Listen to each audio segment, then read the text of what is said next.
ले बका।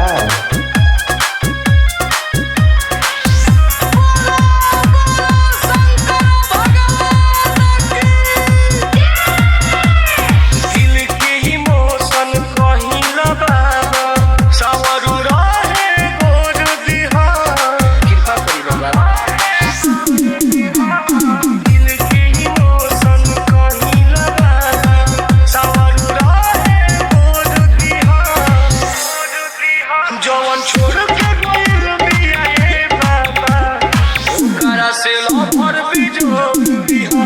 जवन छोड़ के गइल बिया ए बाबा ओकरा से लभर बिजोड़ दिहा।